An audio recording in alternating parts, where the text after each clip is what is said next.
Okay, cool. Okay, so the pressure drop is, what do you think it is? 4.6? No, the 0.16? Yeah, 0.16 psi per 100 feet. You can just interpolate it if you want. So that's for a 2-inch line.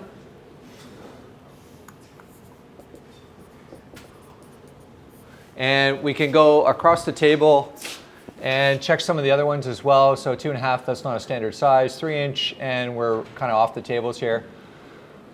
Looks like 1.5 inch is sort of a pseudo standard size, I think, but not as common. Let's go right 1.25. Let's go right to 1 inch and have a look at 1 inch here. Okay, so 1 inch, the velocity is 3 to 5 feet per second. So that's pretty high for a pump suction. So what are we talking about here? Somewhere around 4 feet per second probably. And the pressure drop though is quite high. It's now up around about 4.5 feet psi. Per 100 feet.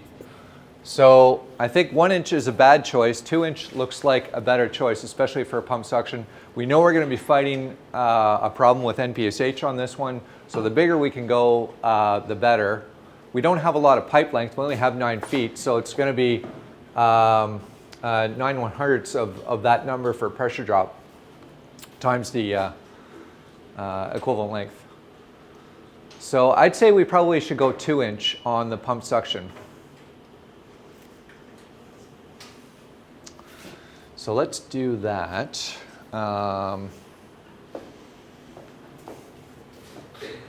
So we'll pick that one.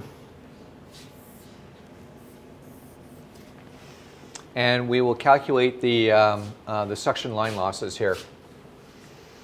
So what we're after right now is really calculating the inlet pressure to the pump. And it will get a little bit complicated in this, but let's just get the line losses sorted out.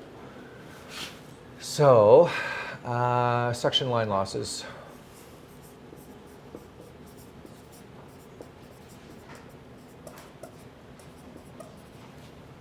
That's 9 feet times a factor of 4 for equivalent length.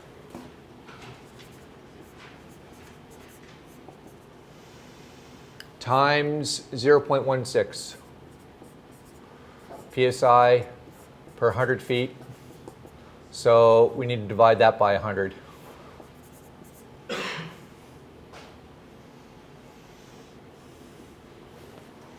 So pull your calculator out.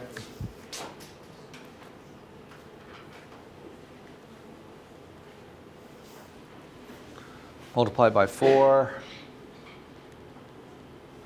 And we have a nice low pressure drop of 0.058 psi. Almost no pressure drop at all, but there's some. I just have a question. Yep. So the reason we're not using 1.5 inch or like looking at it, investigating it, is why exactly? 1.5 inch is probably okay in this application, but I just know that I'm going to be fighting for NPSH.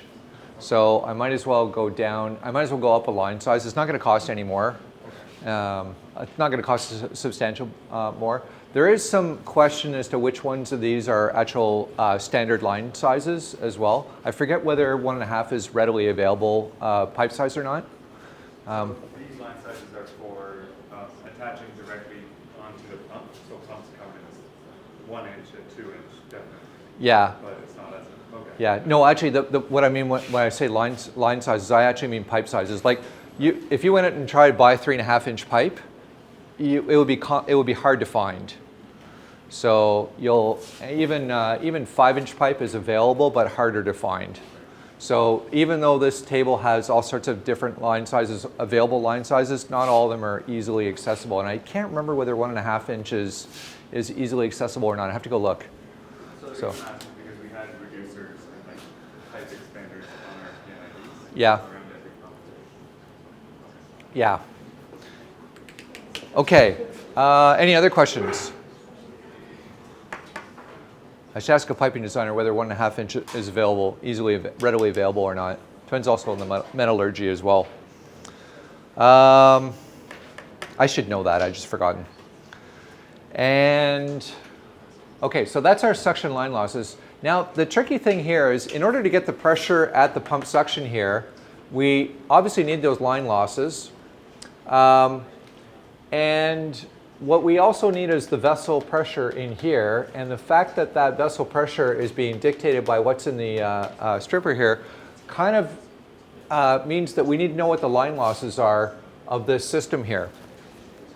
And it gets a little bit complicated, well, not complicated, but it gets interesting here because actually what we've done, or what I did with the layout, is I put the compressor right beside the stripper separator. So even though it looks like this on the process flow diagram, the actual mechanical layout of the plant is that the compressor is over here. So the reality is there's a pressure, let's maybe just redraw this so it's a little bit more like the actual plant layout.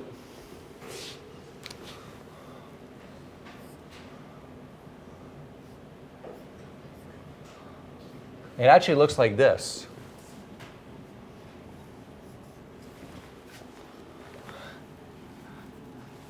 And did I tell you once that when you redraw a drawing sometimes, things either get more confusing or less confusing? This makes it kind of interesting because if you look at this, we've got a pressure here and then we have a line loss backwards this way.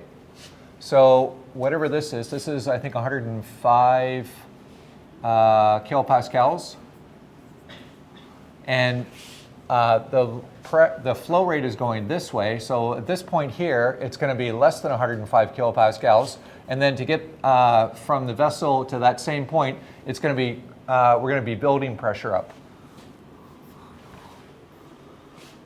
So that makes for kind of an interesting little hydraulic analysis. It's a gas, so I don't want to do it with the crane manual. I actually want to do this with HYSYS itself.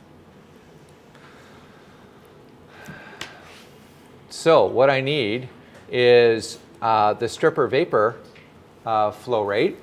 So I'm going to copy that. Maybe.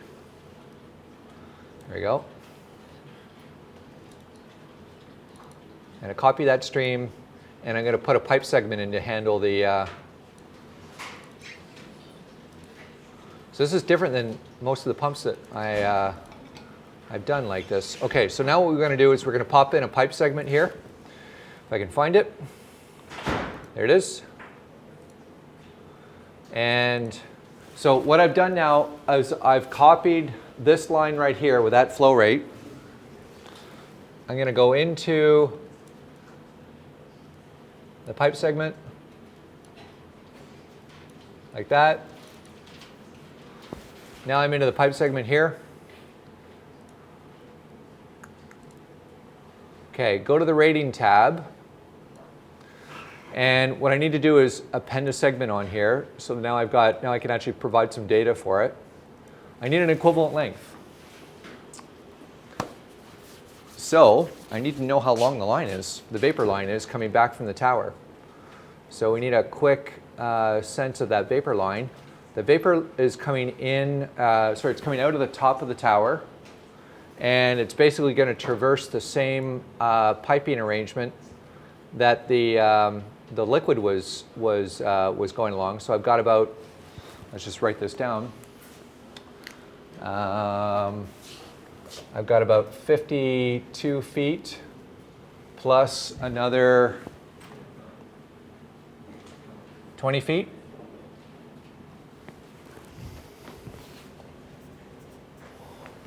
plus another, not quite as long because we only just need to go to the center of the compressor there. So probably about another 10 feet, something like that, approximately. So 72, 82. And I want to multiply that by 4 times 4. Okay, I know that's too small for you guys in the background there. I'll write it large. So let me just make sure I get this out.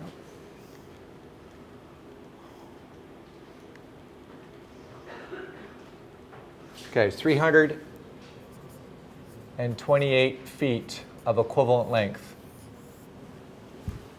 Is that big enough for you guys? Barely?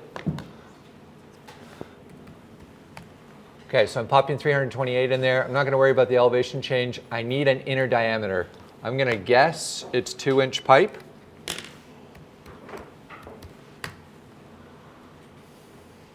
Mild steel. And looks like that's not going to work so well for me. Oh, wait a minute. Hang on. I have to go and tell it that there's no heat losses. It's going to be insulated. Okay, not solved.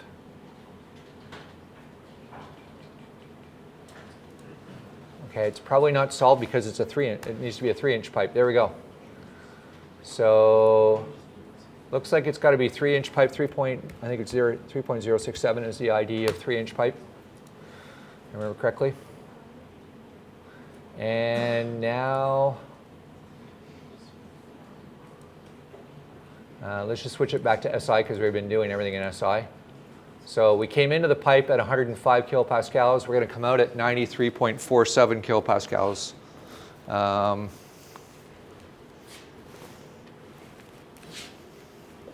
So if that's 105, this point right here is 93 kilopascals.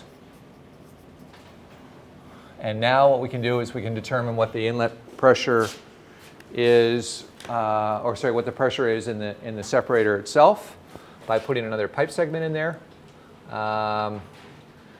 You might assume that the pipe is going to be really big and that there isn't going to be any pressure drop. So it could be as low as 93 kilopascals. I guess we might as well be a little bit more rigorous and just see how it goes, right? So let's get that vapor right there. So that's the DDS vapor. And I wish it would pop it into, there we go. Okay, DDS vapor defined from stream. Get all the conditions from the DDS like that. Piece of cake. You guys got this now? Put a pipe segment in.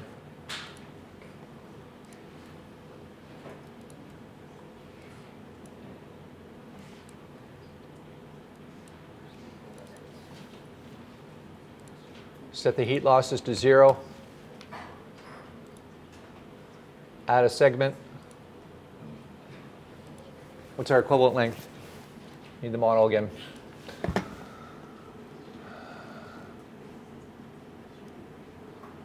Okay, so we've got to go real quickly. We're going to go from basically the top of the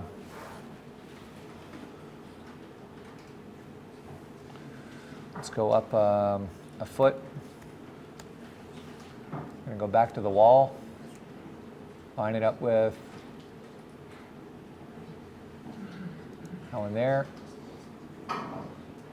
We'll just go, we don't really know where it's going to come in on the compressor, so we'll just go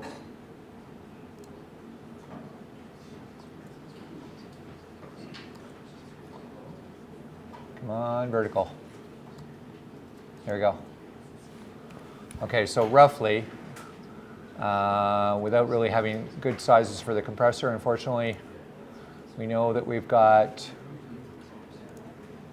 3 foot there, 16 feet there, 3 feet there, and then I know I got a foot there.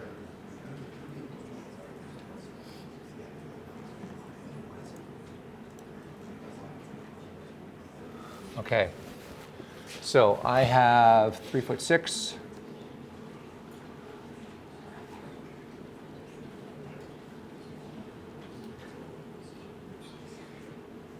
Okay, I have 25 feet of actual piping. Multiply that by 4, give it equivalent length, so 100 feet equivalent. Now we can rip back to HYSYS, put that in there.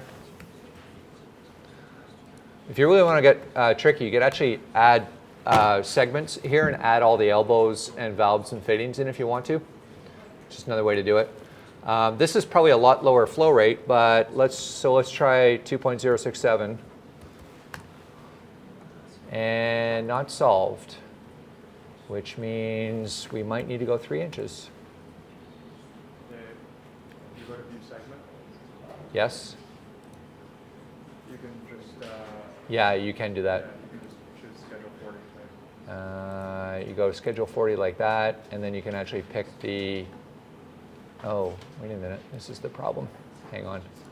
I need to be in field. There we go. Oh, sugar. Sorry, guys. I was confusing my, okay, there we go. Now we're in feet. Okay. Okay, schedule 40, and let's do 2 inch.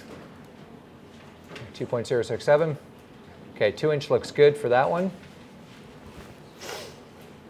That'll teach me for confusing SI and Imperial, flipping back and forth.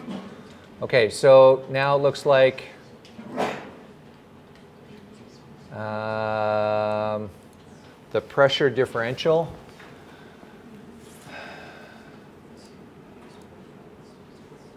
is 3 kPa across that line, across that section of the line. So you know what? I gotta check this one because I think I might have done that in the wrong equivalent length. You guys, just a second here. I'll make sure I didn't mess that up.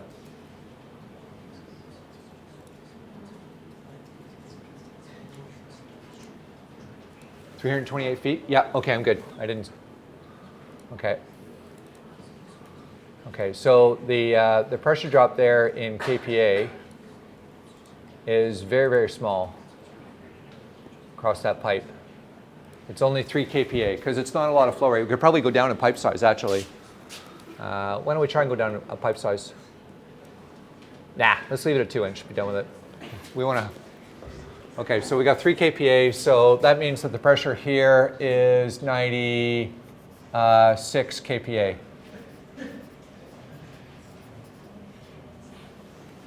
Clear as mud.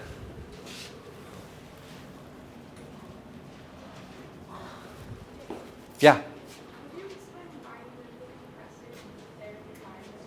Why is the compressor there? Yeah, I can definitely explain that.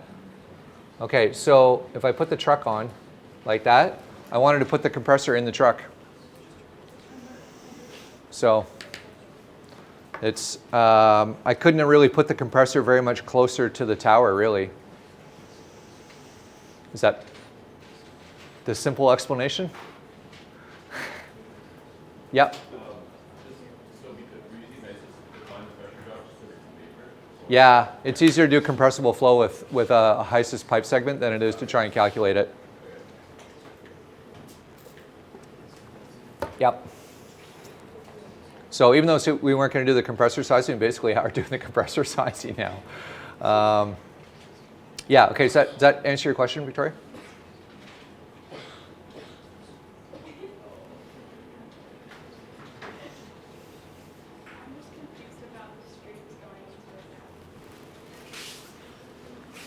Well, it's the same as we had before, right? The only difference is that it looked like we were joining the streams over here and then going into the compressor, but instead we're just joining them with the compressor being in the middle.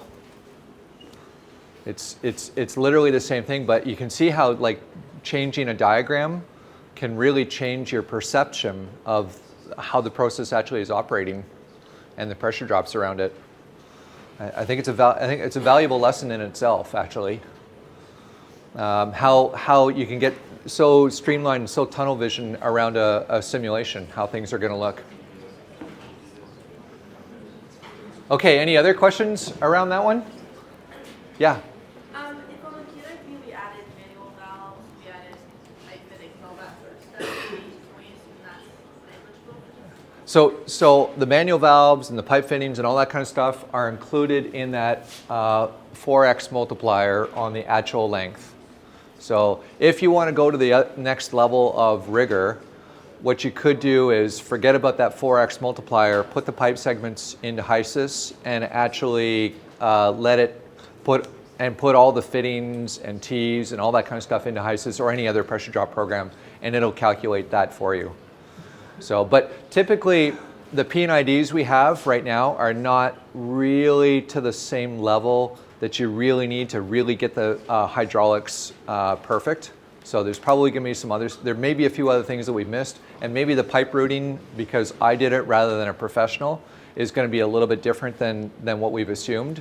So there may be some extra, if there's any thermal expansion or anything like that, there's going to be some dog legs in the piping. So the experts will get that in there where I would have missed it. So a 4x multiplier is just a way to kind of be that stopgap between something that's pretty close in terms of what we think the piping is going to be and something that's bang on.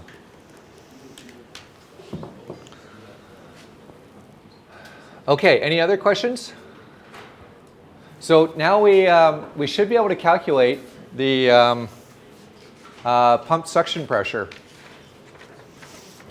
with our mishmash of units, eh? Let's convert 96 kPa into PSI.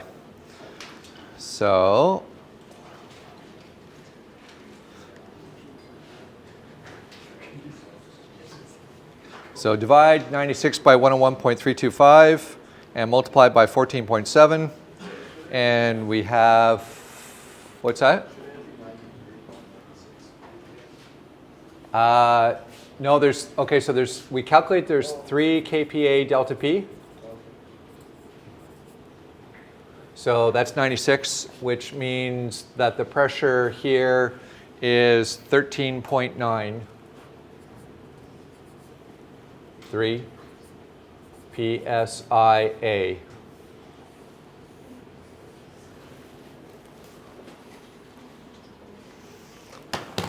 That is the worst diagram ever, eh? Oh man, I'm apologizing right now. Okay. Any other tough questions? So what's kind of cool though, right, is that you got a pressure drop down to 93, and then you're going up in pressure just because of the flow of the lines. I think that's worthy of getting your head wrapped around. Okay. Next thing is the pump suction.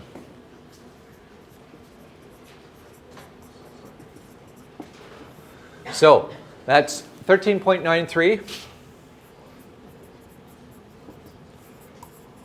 So the source pressure, why don't I pop the wiki up and let's show you the instructions here for doing this. Okay, so the pump suction is the source pressure, or the pressure in the tank, plus the frictional minus the frictional losses,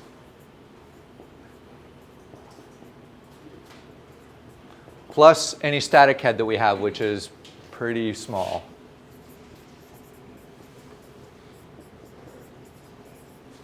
Okay, so source pressure is 13.9.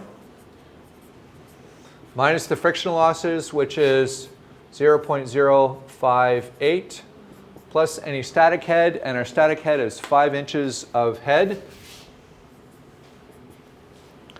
And I'm going to convert the 5 inches of head by taking 5 inches, dividing it by 12. So now I'm in feet. And I'm going to multiply it by 0.433, and I'm going to multiply it by the specific gravity of 0.93. So 5 inches of static head converts into 0.17 PSI. I'm going to do that for you guys. So rho GH. 5 inches, 5 divided by 12 times 0.433 times specific gravity 0.9737. Okay, so this is specific gravity. This is the conversion factor.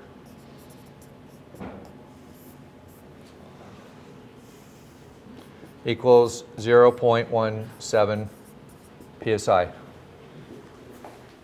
Just to clarify for the suction line losses, was there 5 inches of pipe going down from the separator before it went to the pump as well? Yes, So should we take into account, even though they'd be small, the losses from that? I did. I included the 5 inches and the 9 feet. Oh, Yep. Yep, there's the 9 feet times 4 times the PSI per 100 feet. Yeah, but you're right. You need to include those line losses for sure. Yep. If we do the line segments in HYSYS and we use the elevation, then that accounts for the rotation. It will. Yeah. Yeah, you could do this in HYSYS if you want. Yep. That's another way to do it for sure. Okay. So what's this all work out to mean? 13.93, 0.058, and 0.17. 14.04 psia.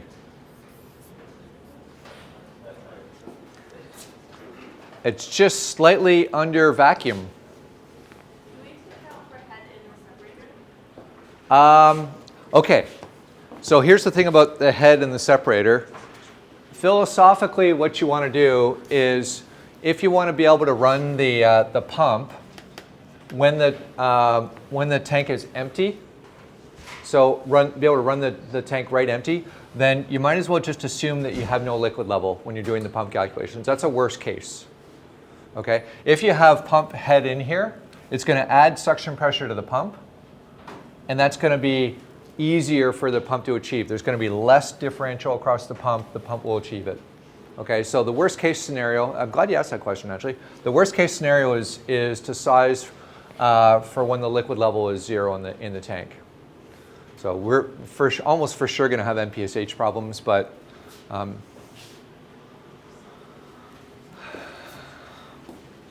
so we're done that little piece. Now we're into the pump discharge pressure. Man, that was a ride, right? Isn't this fun? I know, right? Okay, so now we get to do the discharge pressure. Should I erase this or should I just work onto this next board here? Maybe go on to the next board. Dave, can you follow? Okay, cool.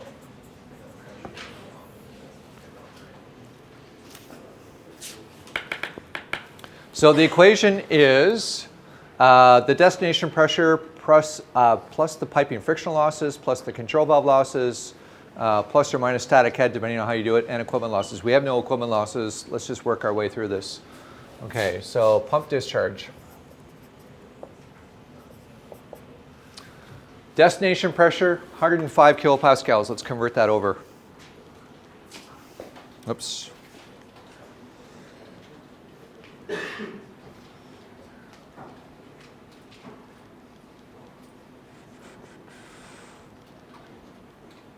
$15.2 psia. Okay, that's 105 kilopascals converted, plus my frictional losses. And didn't I do the frictional losses already? What am I dreaming? Thought I did. That's in HYSYS, right? Guys, help me out. I'm getting old. No, I didn't. Okay. Well, we have it. No, we didn't. We just did the suction line. Okay, so we got to do the discharge line. Okay, so it's pretty much the same flow rate, and we'll go to the crane manual here.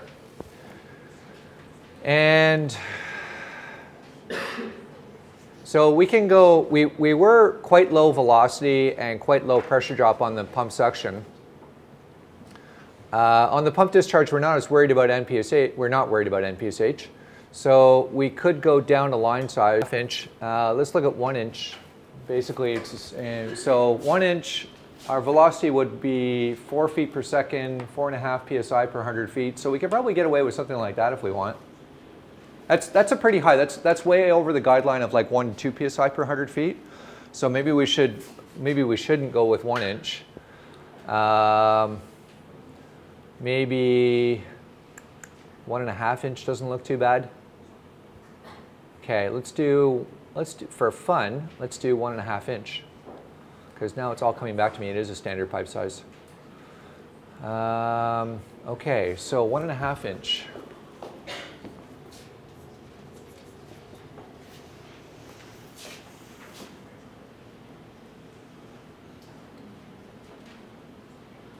It's like about 2 feet per second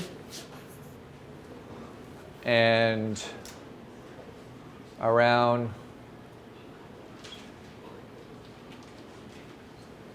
0.6 psi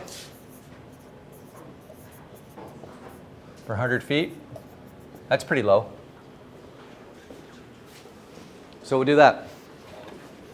So our line losses then are 102 feet times 4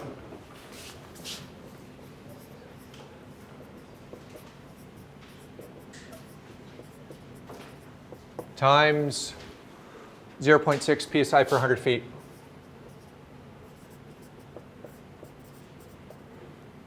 Times 1 over 100. I know I wrote that really small. I want to leave space on the edge there. So 15.2.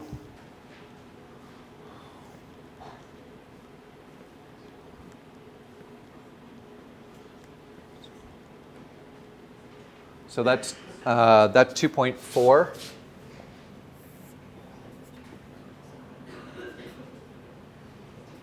PSI. And the next one up is to get at the control valve losses. Static head. Okay, let's put the static head in for now too. Okay, so we have 52 feet of static head times 0.43 times 0.9. So that's the static head.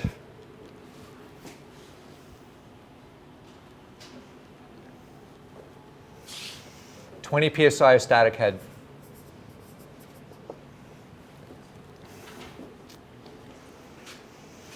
And no equipment losses, so now we're just dealing with control valve losses. Any questions? Did I make any mistakes? Noah? So for the pump suction, the 13.93 psi is from the top of the column.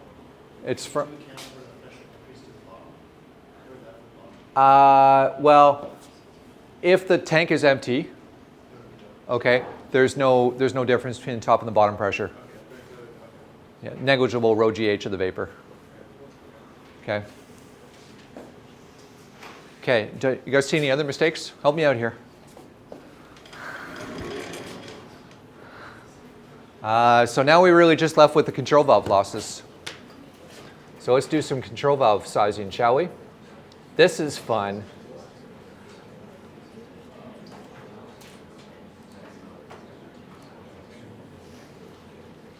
Okay, so we're going to the wiki, grabbing the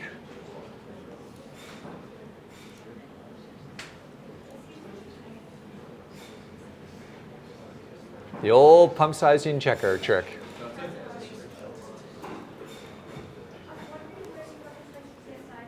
Where did I get the 20 psi? Okay, so 52 feet of elevation. 52 feet of elevation and rho GH. Okay, so that's the conversion, 0.43352, times the 0.9, which is the specific gravity. Okay? Okay, so here's our magic spreadsheet for calculating control valves. It's not perfect, but it'll help us get there. So our normal flow rate is 11.8. Whoops, not 1.8. we'll just go with what it recommends for a minimum flow and a max flow, but we can make those numbers to anything we want, essentially. And actually, you know what?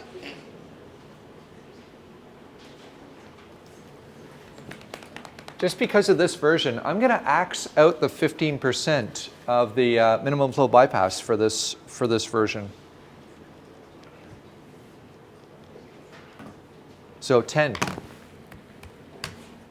Okay, and then the max flow will handle our minimum flow bypass. So I'm going to call this rated flow. Should be okay. Okay. Now where are we going through here? Okay, so Connell recommends okay, wait a minute. Pump suction pressure in PSIG it's actually a minus number on the suction pressure, 14.7, so it's minus 0.7 PSIG. The destination pressure is the next one down. Oh, sorry, fluid specific gravity is 0.9. 0.937, let's call it. Let's be accurate. Okay. The destination pressure, 105 kilopascals, which is 15.2 psia.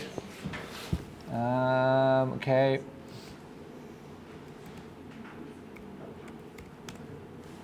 So half a PSIG. Our static head is 52 feet. Frictional losses we have as 2.4. Let's start with a 1800 RPM pump. And what we're trying to do here is we're trying to achieve the ratio of max-min CV as being 10. So we can just play with that number, just bring it down to 20, say, bring it down to 10, or we can basically just use the goal seek, which is the way everybody should do it, because it's sweet.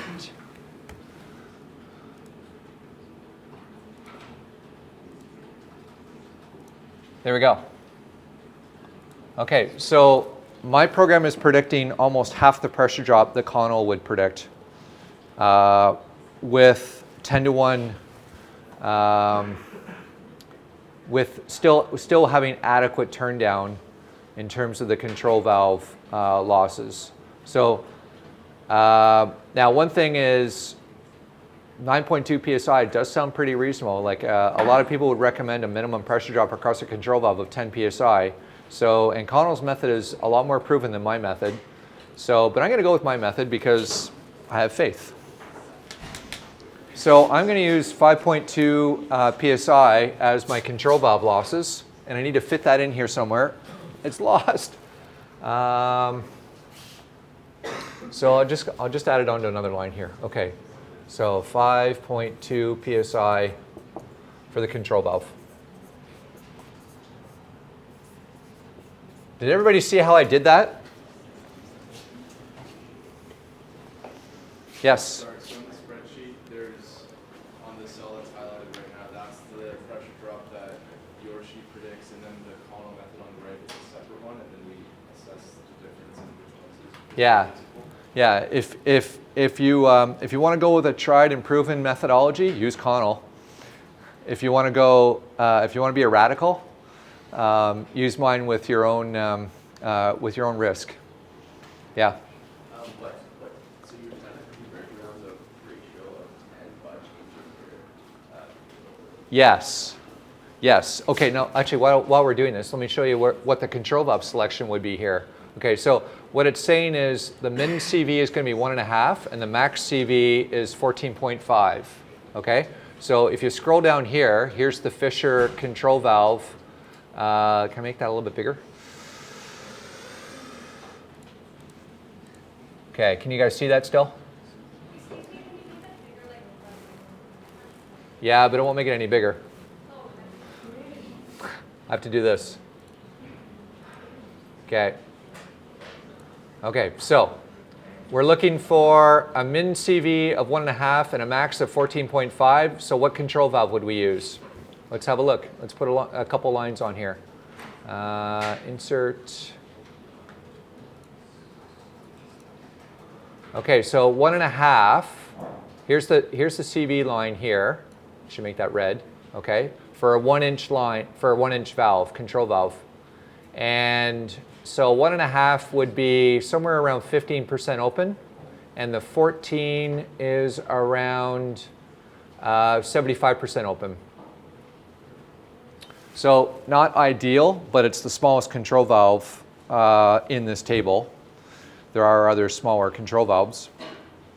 It looks okay. The normally open value is going to be 4.2, and 4.2 would put it at around 45% open. Not ideal. It'd be nice if it was around 70% open, but it'll work. It'll work. If we had a 3/4 inch control valve CV data, I would definitely be looking at that one to see if that one's a better fit. It's quite possible a 3/4 inch would be better. I just don't have the tables in front of me. So that's definitely reasonable. If we did it with Connell's method, let's put 9.2 in. Okay. Now it's actually calculating that we need 1.2 to 5.6 in terms of CV. So 1.2 is just barely open by 10%, and the other side, 5.6, is 50%. So he's working between 10 and 50%, where I was working between 15 and, what did I say, 60%? So I've got more controllability and lower pressure drop.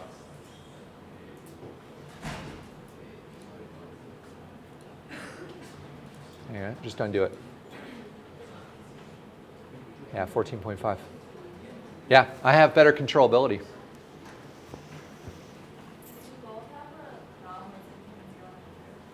Sorry, say it again. The goal would be to try and use the full range of the control valve between 20 and 80%. Yeah, use as much of the 20 to 80% range as you possibly can to give you maximum controllability. And get your normal opening up in the sort of 70% range if you can. So it's possible a smaller control valve would be okay.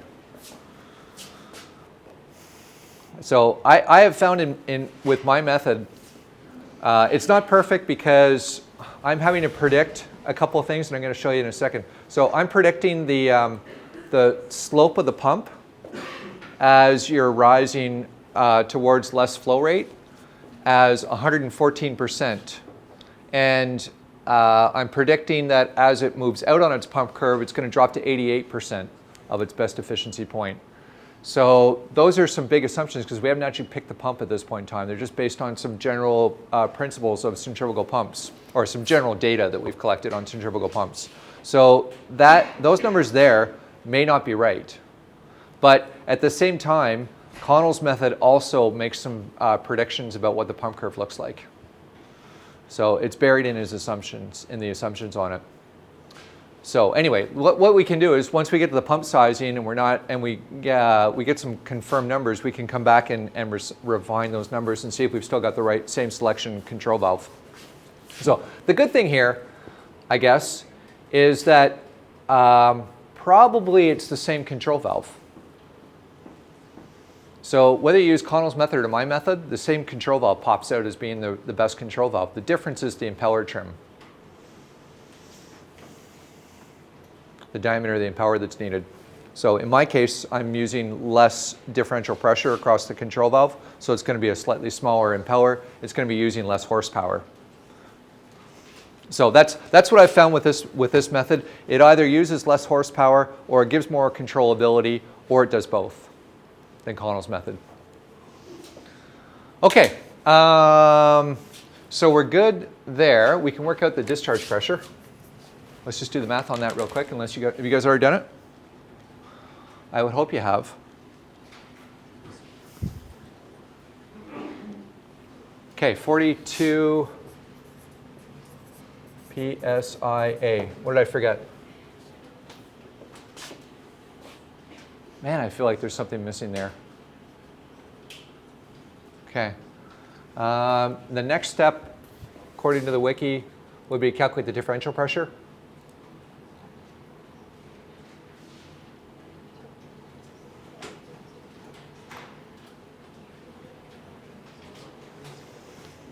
So the pump differential pressure is equal to 42 PSIA minus 14.04 PSIA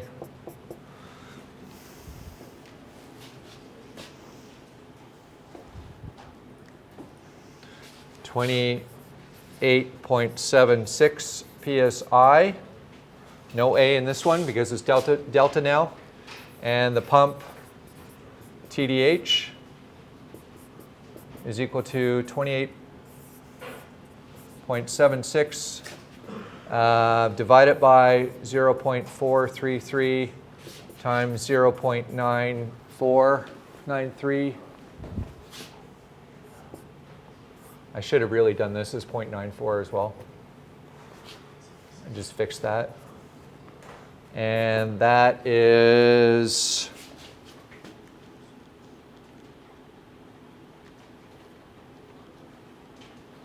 70.6 feet of head. So we have our flow rate, we have our TDH. We're good to go for pump sizing a pump. Any questions about that? Let's go shopping. Sizing selector, there's nothing I can do about the size of it. It just is small on the screen. If you want to roll your chairs up and get a little closer, you'll see it a little bit better. It's relatively easy to use. So what we need to do is put the flow rate in. This is the total flow rate, including the minimum flow bypass, so it's 11.8. And our TDH, which is 70.6. We're not going to worry about the suction pressure or any of that good stuff right now. We are going to change our specific gravity to the 0.9. Wait a second. 0.937. And I'm going to ignore the NPSH right now. And I'm going to put 3,600 RPM pumps on and a 3196 pump. Okay, so that's the standard horizontal ANSI pump. And once you've got that information in there, all you need to do is just hit search using this criteria. And it will give you a bunch of different pumps. Wow, good job. And then basically what we want to do is just kind of go scanning down here and look for the pump that has the least amount of power, because that'll be the highest efficiency for the first shot here. And it looks like it's a 1 by 1.5. Huh, no surprise there, eh? With an 8-inch impeller. And there it is, just in alloy materials. The NPSH required is 2 feet. And we know we have very little, as in like 5 inches. So we know that's going to be a problem, which we knew that was coming our way. But that's fine. We'll fix that. Okay, here's the pump curve. And so that shows an interesting little bit of a problem here. We're a long ways away from the best efficiency point because basically we have a high head, low flow pump situation here. If there had been a more efficient, actually let's have a look, see if there's, we can just sort this by efficiency. The highest efficiency pump is 18.5%, which is probably the one we were just looking at. Yeah, it is. We're a long ways away from having an efficient pump, but that's just the way the cookie crumbles. It's not a very big pump. You can see the horsepower line, and this should have. I think this is corrected for the specific gravity that we're dealing with. No, it hasn't. It's got a specific gravity of 1. Okay, so that's going to be, we're going to be a little less than this in horsepower, but it's right around 1.1 horsepower, which is nice. Our NPSH requirements are actually less than 2 feet. Haha. Interesting. So it looks like what they've done actually is they've just said the minimum NPSH requirement for the pump is 2 feet. But we're so far away from that line that I'm going to guess that maybe the NPSH requirement may not be that bad. This is a case where you got to go to the vendor and talk to them about it, because I would feel very unconfident about assuming that we need less than 2 feet of NPSH. But there's a good chance we might get away with it. The other thing too is when you look at this pump curve, the red line that's on the far left, that long vertical line, that's the minimum flow through the pump without causing problems. So it's either going to be thrust problems or heat problems. We're so close to that line that that's an issue. If you go back to the wiki, you'll see a little blurb up here. It says information on small flow rates. We've come across this problem before. And what you can do in these situations is, instead of assuming 15% being spun back through the minimum flow bypass, what you can do is make that a bigger number. Make it 50%, make it 80%, make it 90% if you want. So that will, in a sense, bring the total flow rate through the pump out here, and you'll be on a less flat part of the curve, and you'll be further away from the actual minimum flow through the pump here. So that's a solution for these situations. Another solution would be to go and look for a different type of pump, maybe a metering pump of some sort, which is going to have a very high differential head, but at 10 gallons a minute won't be a small metering pump either. I would probably suggest we move out on the pump curve here and just put more through the minimum flow bypass. Okay, the other thing too is when you looked at the pumps, when we used the control valve sizing, we actually assumed that the pump curve was going to rise up as we went down in flow rate and drop as we go down in flow rate. And this one doesn't look like it does that. It's probably almost dead flat across the different flow rates that we're looking at. So we might actually go back to the pump sizing checker and say we know the pump differential is 100% at minimum flow, and it may not change by very much, 98% maybe on the outflow. And we might actually choose a different control valve. Yeah, it does look like we need a different control valve. So this is an easy fix. So once you've got the pump selected,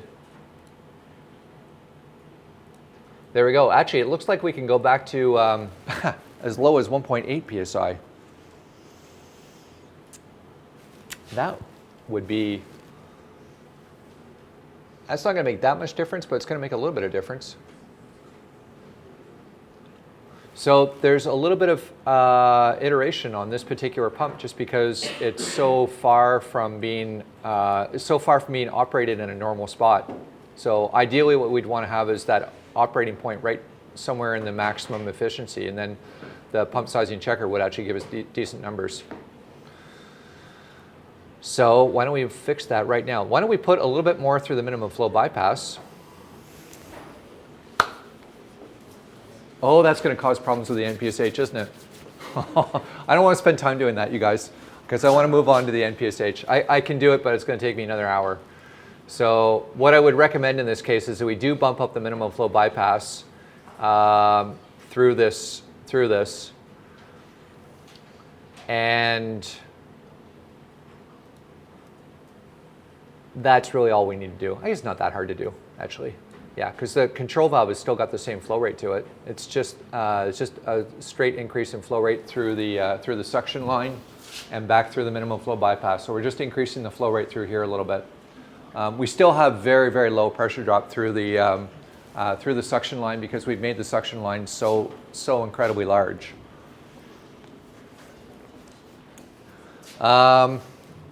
Okay, any questions? So basically our pump selection then is going to be a a 1 by 1.5 by 8 pump.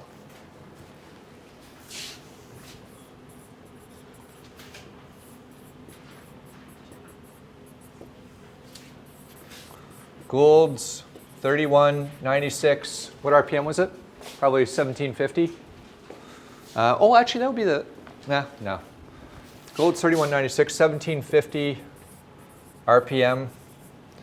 1 by 1.5 by 8. And at this point in time, a 7 3/4 inch impeller. Roughly. It should say it on there somewhere, actually.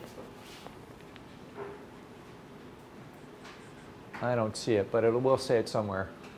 It's probably on the results.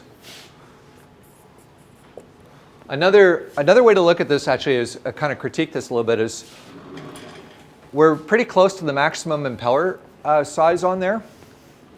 And if we mess something up in the calculations, yeah, we can buy a slightly bigger impeller, but we can't change impeller diameters very much in this particular model.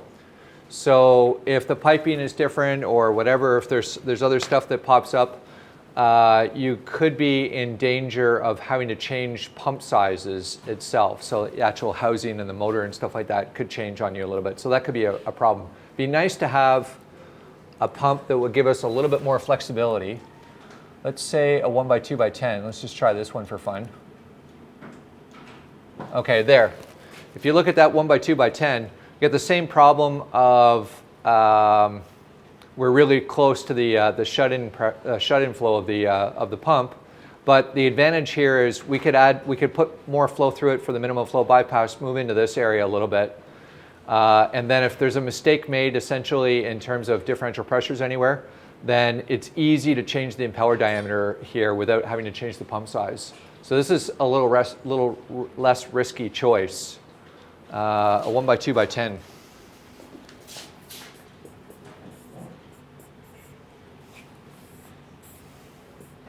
With a 7 3/4 inch impeller.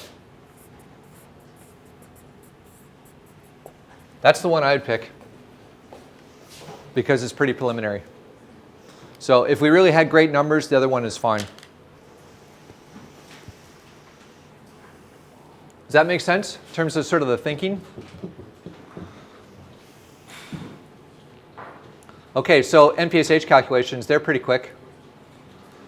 Any other questions before I move on to the NPSH? I got to erase some stuff on the board here to do this. I'm going to do it over here. Okay. Are you? I got lots of batteries. I'm going to switch batteries. Okay. Okay. Okay, sounds good. Okay, so we know from the pump curve that we need, what is it? Well, they said 2 feet of NPSH. It's maybe questionable. We should talk to the sales reps at Gould to make sure, but let's make the assumption that it is 2 feet because that makes it interesting.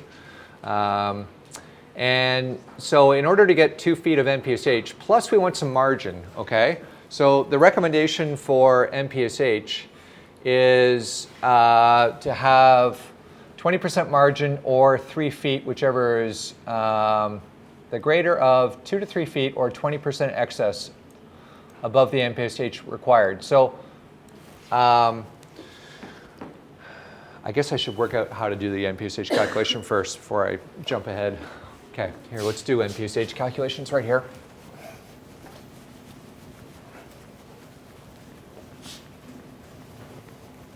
Probably erasing something I need, aren't I?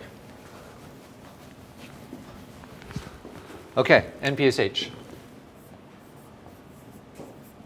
We're going to calculate the available number because the pump manufacturer is telling us what's required. And the easy equation here is the source pressure minus the vapor pressure. So the source pressure is 13.93 psi-A.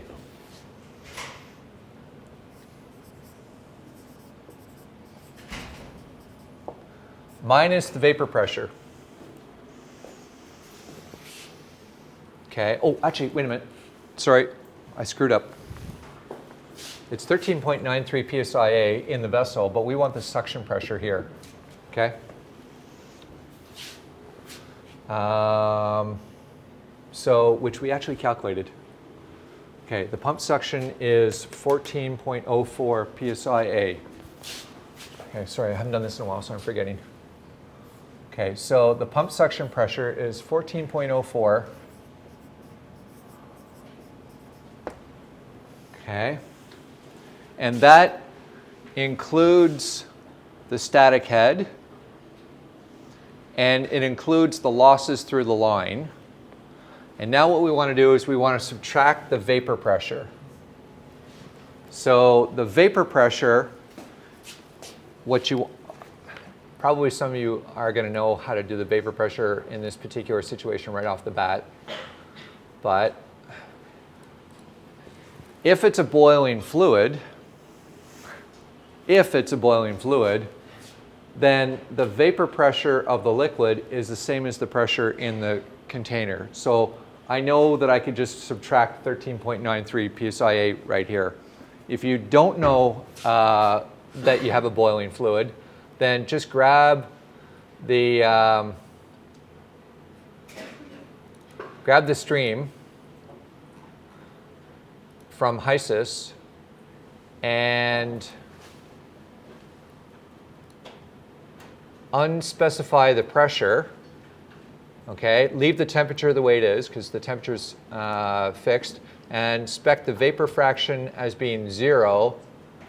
And oh, I screwed up because the model is different. Okay, it's telling me it's 105 kilopascals, but in a normal, it hasn't taken into account all these line losses here. So normally what you can do is you can just unspecify the pressure, specify the vapor fraction as 0. That gives you the bubble point, which tells you what the vapor pressure is. But in this particular case, I know it's 13.93 psia. It has to be because it's a boiling fluid. Okay, so the difference between those two pressures, so that's the difference between the actual pressure and the vapor pressure. That's what NPSH is.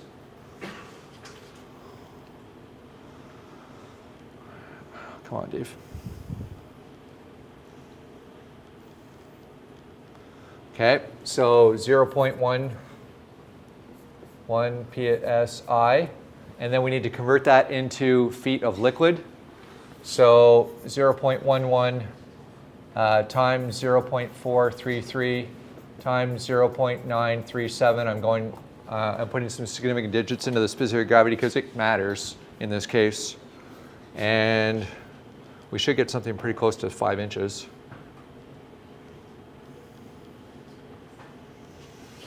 Okay, so that is equal to 0.0446 feet, which multiplied by 12 is, wow, 0.5 inches. So we're a lot less than 2 feet. The NPSH, so we would, if we were going forwards from here and looking for a pump, we'd be looking for a pump that had a negative NPSH, which isn't going to work.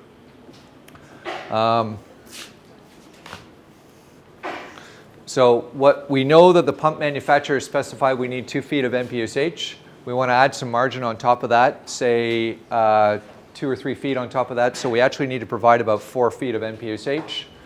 The only way we're going to get that is to raise the vessel up somehow.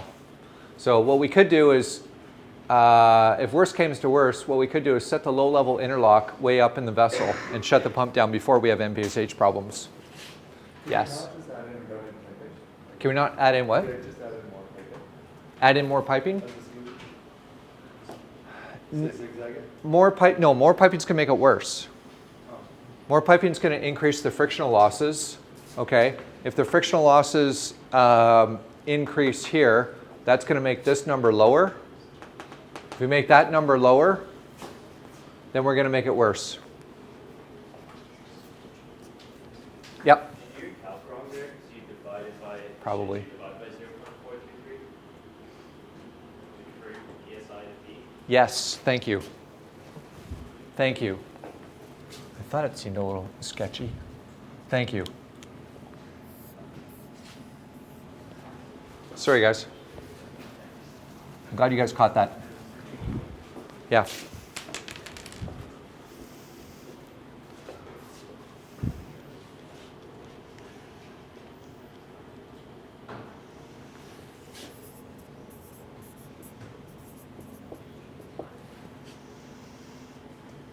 Sorry, that's feet. 3 inches. Not much difference, but everything matters in this game. When you're talking about NPSH, everything counts. Okay, so thanks, Alex. We've got to do something to make this better. The easy way to do it is to look at the vessel here and see if we can raise it up. So ideally what we want to do is have about 3 feet of elevation here. So if we just draw a line here and go up 3 feet,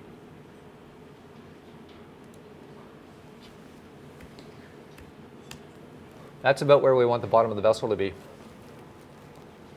Now we've got some line losses that we would have to account for a little bit as well. But, okay, so now if we actually take that vessel and move it up there, we're going to have a problem. I'm going to do it just for fun. Okay. We've got to change dimensions on our vessel to fit it in So we're not too much higher, but we just need to make it a little bit bigger in diameter and a little bit more squat, and then we're good. So here's a case where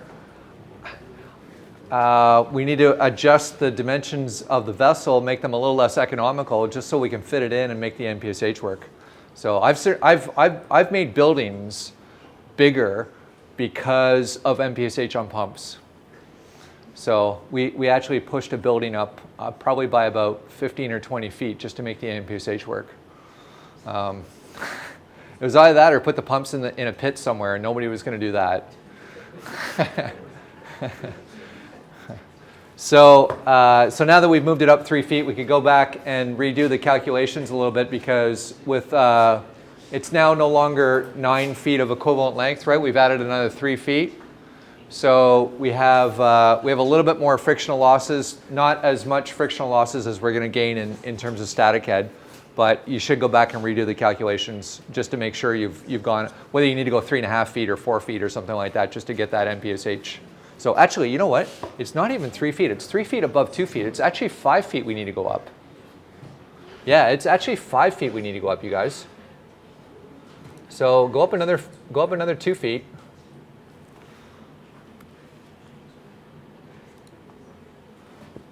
Right, because we need 2 feet of NPSH from the manufacturer, and then we've got to provide margin on top of there. That's what it looks like.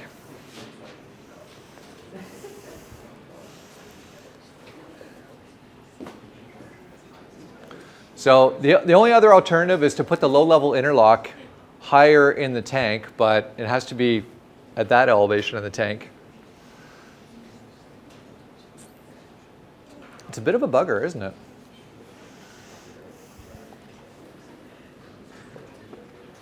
There is some other solutions, but the other solution would be to put a heat exchanger in and cool it. So if you put a heat exchanger on this suction line and get the vapor pressure down somehow, then if you can affect not only the source pressure, but you can also affect the vapor pressure by cooling it off. So you can put a double pipe heat exchanger in there, try and get the, it's got to be a really low pressure heat exchanger, so a double pipe heat exchanger is the only way to do it. Get the temperature down, and but that is really defeating the whole process, right? The first thing we did here was we were trying to heat this material up. So if we then would start cooling it before we go into the stripper tower, it's like, it's dumb. It might be essential, but that doesn't make a lot of sense. Any questions? I'm done. That was a lot harder than it looked, eh? I thought from the diagram it's going, this is going to be a piece of cake. And then you get into it and you go, oh, it's just one headache after another, but it's fun. Jackson. For the report, do you just want us to include the chemical and costing for this pump? Yeah, just the chemical costing. Yeah, but make sure you've checked your NPSH and make sure if you got an if you have an NPSH problem, you fixed it somehow.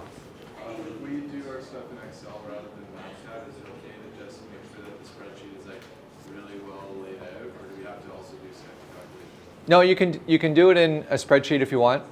So it's funny actually. The number of times I see engineers try and create a universal spreadsheet for pump sizing, it never works. Because there's just so many like little variations on a theme and stuff like that. I've seen some pretty complicated spreadsheets by some pretty smart engineers, and you can always find a situation where their spreadsheet doesn't work for a particular situation. So just be careful of trying to create a universal spreadsheet that will try and size all pumps. You have to keep your head on your to do these calculations.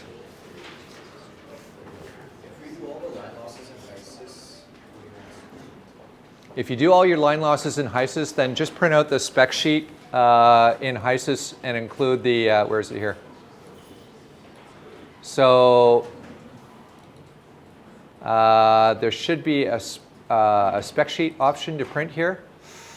I haven't done it before, but somewhere there's going to be a spec sheet to be able to print out what your, to justify your line loss calculations.